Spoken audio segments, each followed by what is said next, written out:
सुनाए राजा धरला पाजा बढ़े धक धक हमारा छाती में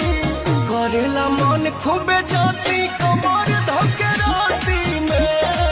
करेला मन खूबे जाती कमर धके राती में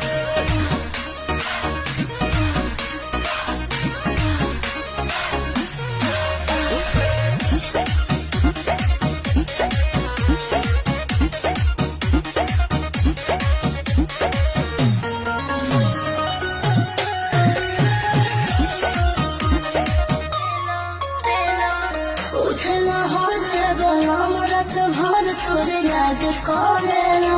लगल लाज जब गरम मिजाज में मसाज करेला दर्द बा कह धनी बात